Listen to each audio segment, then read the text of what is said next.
Bienvenue à toutes et à tous dans ce débrief, j'espère que tout le monde est en forme, écoutez que vous avez passé un bon épisode de The Voice, 4e épisode de ces auditions à l'aveugle, et peut-être ce soir, je ne sais pas ce que vous en pensez, on va revenir en détail sur les performances, mais peut-être l'épisode le moins surprenant, on va dire, depuis le début de cette saison de The Voice, je sais pas ce que vous en pensez, et j'ai tout de suite 2 questions à vous poser, mais avant les 2 questions, comme d'habitude, eh bien n'hésitez pas d'ores et déjà, comme ça c'est fait, on n'en parle plus, à mettre le pouce vers le haut sur cette vidéo, ça donne beaucoup de soutien, beaucoup de force. J'enregistre, il est actuellement 23h40 pour être tout à fait transparent avec vous, donc on fait ça sur le tard, et puis le montage et tout, et puis l'export de la vidéo, et puis tout ça. Donc merci à vous pour vos pouces. Les commentaires, bien entendu, n'hésitez pas à me dire si vous avez aimé, etc.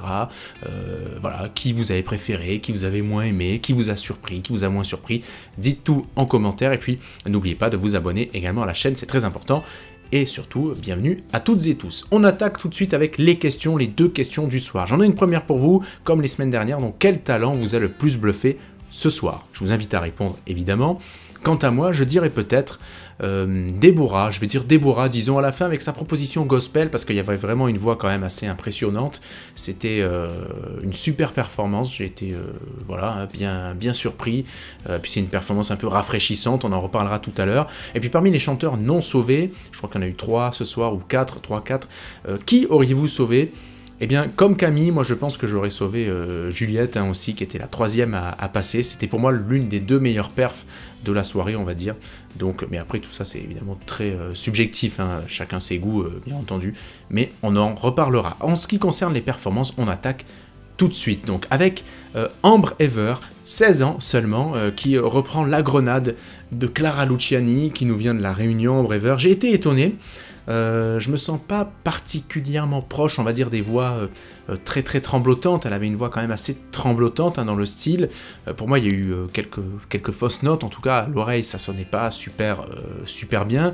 Après, elle est jeune, j'ai trouvé qu'il y a quand même du potentiel, donc à voir ce que ça donnerait là aussi sur d'autres performances, un peu plus aider, travailler, coacher, et Ambre qui a choisi donc Zazie pour cette première performance. Deuxième performance du soir, Miwai, donc de Belgique, 27 ans lui, qui eh bien, a ému tout le monde avec sa reprise des vacances en bord de mer, en bord de la mer, donc de Michel Jonas. Big Flo et Oli qui se retournent, vous l'avez vu très vite, en premier, puis Mika, puis tous finalement se retournent. C'est un 4 coach qui a décroché Miwai. C'était une jolie interprétation, très jolie interprétation même, mais moi personnellement j'ai pas été attrapé par le truc. Mika a super bloqué Vianney, qui avait compris évidemment que Miwai voulait aller avec lui, Vianney qui était plus ému que les autres, et finalement il choisit Mika. Mais voilà, c'est une performance qui apparemment a beaucoup ému, mais moi moins personnellement, je préfère le dire, donc voilà, donc en tout cas là aussi, on verra ce que ça donnera dans la suite de l'aventure. Juliette, donc 22 ans, qui reprenait Balance de Mentissa, je trouvais ça super bien au début, et puis moins bien ensuite dans la deuxième partie. Je pense qu'elle était rattrapée par le stress véritablement, mais j'ai quand même été convaincu. Dans l'ensemble, j'ai été vraiment convaincu, et jusqu'à maintenant, donc sur les 3 premières performances, pour moi c'était la meilleure performance de ces débuts de soirée. Donc je sais que tout le monde ne sera pas d'accord, mais voilà, finalement personne ne se retourne, mais Camille qui sauve, et c'est amplement logique, Camille qui sauve donc Juliette, et Camille qui s'est constituée une équipe plutôt pas mal, une fine équipe, donc elle a Juliette, Karine, Julia et Eline, donc une équipe 100% féminine d'ailleurs, on peut dire pour l'instant. Maxence, 4e talent.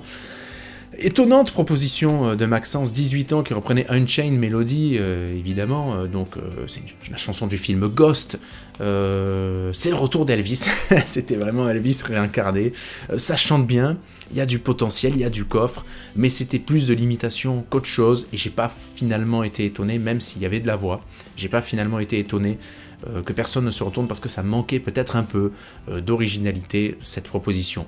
Mais j'ai trouvé ça bien quand même, mais voilà, à ce niveau-là, ça ne suffit pas, mais peut-être que, au regard des autres propositions de ce soir, ça aurait pu passer aussi. Enfin bon, bref, on ne refait pas l'histoire. Carla, donc ensuite, 19 ans, Carla, la globe-trotteuse, vous l'avez compris, elle a fait tous les pays du monde, même ceux qui n'existent pas encore, c'est dire. Petite joke. Qui reprenait Je te promets de Johnny. Alors vous savez, celles et ceux qui commencent à bien me connaître, qu'elle est ma passion pour Johnny, pour sa voix et pour sa carrière. Elle a obtenu les 4 coachs, Carla, et pour moi, c'est la plus grosse surprise de ce début de saison, mais dans le sens inverse, on va dire. Moi, j'ai pas compris, personnellement. Flo, d'ailleurs, qui va carrément jusqu'à dire « tu peux devenir une grosse star de cette saison », je le cite. Ça m'a surpris quand même, parce que pour moi, la voix a déraillé plusieurs fois, il n'y a pas vraiment de vibrato. Alors, elle était bien interprétée, ça chantait, c'était mignon, mais sans plus, quoi. Moi, j'attends plus que ça d'un performeur, d'une performeuse, d'un chanteur, d'une chanteuse, quoi. Donc, je n'ai pas trop compris pourquoi cette unanimité derrière Carla. Mais bon, c'est comme ça. Je ne sais pas ce que vous en pensez, dites-moi, hein, évidemment, et restons tout à fait bienveillants envers Carla, qui a déjà beaucoup de mérite d'être là, mais j'ai pas compris, tout simplement. Je dirais rien de plus là-dessus, parce que j'ai pas compris. Et donc Carla qui a fini par choisir Mika comme coach. Autre talent, donc, Gwendal White, qui nous vient donc de Copenhague, 29 ans, mais qui est français, hein, qui reprenait I Put a Spell on You. Une vraie voix de métalleux, moi direct, dès que j'ai entendu, je me suis dit, lui, il fait du métal, du death metal, et effectivement, du French dance death metal pour lui. C'est pas donné à tout le monde d'avoir une voix comme ça, clairement, et ça chantait vraiment. Et finalement, donc, Vianney et Big Flo et Oli se retournent, il choisit Vianney, mais là aussi, c'est intéressant comme proposition. J'ai bien envie de voir ce que ça donne sur un autre style, sur des chansons, par exemple, un peu plus posé, un peu plus travaillé encore, voilà, il y a moyen que ce soit marrant et intéressant à voir, quoi. Vernis rouge, alors là, c'est peut-être le plus gros débat de la soirée, je pense, avec Carla. Vernis rouge qui reprenait en bande organisée, donc de Jul, SCH, etc., etc. 24 ans, donc, Vernis rouge.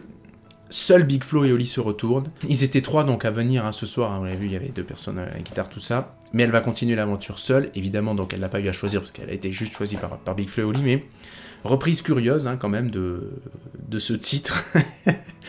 Moi-même en tant que Marseillais, je suis pas hyper fan du titre parce que ça sonne creux quand même au niveau des paroles et tout, quoi. Bon. Moi je suis plutôt le rap old school, hein. Eminem, Tupac de bière, on aime bien la blague bien entendu. 50 Cent, etc. Je suis moins quand même moderne au niveau du rap. Malheureusement, mes goûts ont vieilli, mal vieilli pour certains peut-être, mais j'ai pas compris là trop non plus pourquoi. Visiblement, j'ai regardé sur les réseaux sociaux, ça a bien plu aux gens. L'originalité, elle est indéniable, elle est là, on est d'accord. Maintenant, qu'est-ce que ça donnerait sur une vraie chanson, variété par exemple, quelque chose de plus traditionnel? Je ne sais pas, à voir. Ma foi, maintenant qu'elle a été sélectionnée par Big Flo et Oli, à voir, mais j'ai pas non plus été convaincu par la performance, quoi, par la proposition. Et par le choix de musique, maintenant on peut dire, je peux pas dire certains gros mots YouTube, mais maintenant on peut tout dire visiblement sur une heure de grande écoute sur TF1, donc ça passe, hein. Plus c'est gros, plus ça passe, hein, comme on dit, mais bon. Ensuite, Henri, donc 54 ans, de Cavaillon, Land of the 1000 Dances, bon, il était là pour faire le show, clairement. On a compris quasiment tout de suite que personne ne se retournerait, même si il a l'air d'avoir une super voix et du coffre, hein, Henri. Mais bon, on sait que ça ne marche pas toujours comme ça, les coups de cette façon. Donc bon, c'est tenté, c'était sympa à voir, mais dommage pour lui, c'est comme ça, en tout cas pour Henri. Ona, 22 ans, donc il nous vient de Toulouse et qui bosse sur la Côte d'Azur, donc Donne-moi ton cœur de Louane. Les 4 se retournent, je peux comprendre. Il y a un timbre de voix, il y a une voix grave, il y a quelque chose à faire, je pense, derrière en boulot. Mais moi, j'ai pas été emballé, personnellement. Alors, elle a fini par choisir Zazie. Mais bon, j'ai pas été emballé plus que ça par Ona. Clairement, c'est l'audition où j'étais le moins emballé des 4 premières, hein, pour l'instant. Assez nettement, d'ailleurs, hein, je vais le dire. Mais bon, je sais pas ce que vous en pensez. Performance suivante, donc Charlotte, 20 ans, donc qui nous vient de Paris, qui n'a pas été sélectionnée. Je suis pas étonné, pour moi, on a quand même battu pas mal de records de fausseté là, hein, sur cette performance. Bon, j'ai pas été du tout, et je peux comprendre qu'elle n'ait pas été sélectionnée, même si encore une fois elle a du mérite d'être là et qu'on lui souhaite bon vent et plein de jolies choses, mais je ne suis pas étonné, voilà. Déborah ensuite, Glory Glory, donc du gospel. En voilà une de propositions très intéressante dans The Voice. Je me suis dit, personne ne va buzzer. Quand je voyais le temps défiler, je me dis, c'est pas possible. Je me dis, ok, peut-être que ça manquait d'originalité dans l'interprétation, qu'on avait l'impression de voir du Sister Act ou ce que vous voulez. Mais pour moi, le fait que Zazie ait buzzé à la dernière seconde, vraiment à la dernière seconde, c'est amplement mérité. Parce que la voix... Alors elle a chanté son univers, mais comme d'autres, pourquoi n'aurait-elle pas droit de chanter son univers, c'est-à-dire ce qu'elle aime, ce qu'elle est, le gospel, quoi. C'est son truc, avec ses sœurs et tout, c'est trop bien le passage, on a presque envie qu'elle se présente à chaque fois toutes les trois, quoi. Et la voix est incroyable. Mais waouh, heureusement que Deborah a été sélectionnée.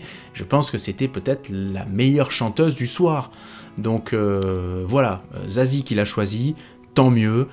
Et on est content de l'avoir pour la suite parce que ça va cartonner, je pense. Deborah, ça peut faire des perfs incroyables sur The Voice. Voilà. Avant-dernière performance, Alt Black, donc de Bordeaux. 35 ans pour lui, ça se retourne pas. Moi, ça m'étonne qu'à moitié. Là aussi, il avait...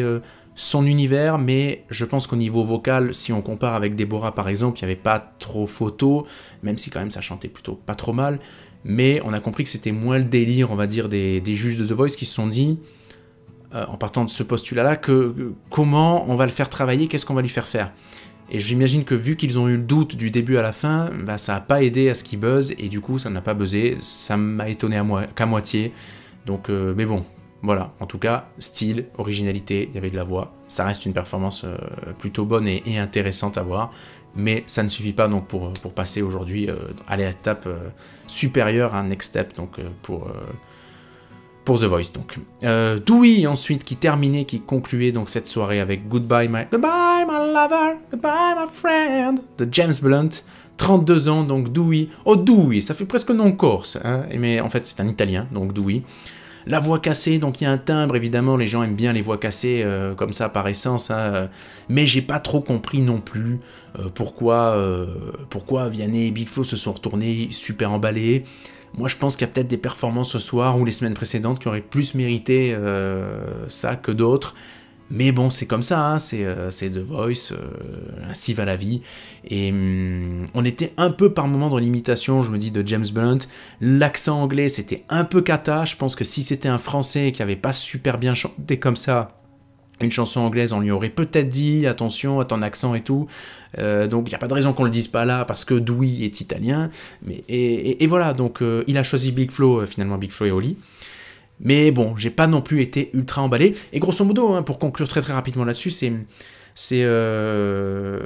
sera ma note finale pour cette quatrième audition à l'aveugle. C'est que j'ai pas été super emballé ce soir, comme j'ai pu l'être sur les deux premiers primes notamment, également sur le troisième. Mais voilà, c'était un style différent. Il y avait moins de très grosses performances vocales. Mais bon, après, on peut pas non plus faire que des masterclass à chaque prime. On est parti déjà sur un gros niveau pour les 3 premières auditions. Là, la 4e, c'est un peu moins bien. En même temps, bon, on n'allait pas chaque fois continuer à monter le niveau non-stop. Il y a des limites quand même dans la vie, il faut pas abuser. Mais bon, voilà, en tout cas, j'espère que vous vous êtes bien amusés devant The Voice, devant ce débrief également. Je vous souhaite une bonne semaine, on se retrouve la semaine prochaine, samedi prochain. Passez un bon dimanche, une bonne semaine. Profitez bien si vous êtes encore un petit peu en vacances, hein, pour ceux qui sont de la zone B. Et puis, bon courage au boulot. Je vous embrasse, faites bien attention à vous et à vos proches. Et puis, à la semaine pro. Ciao.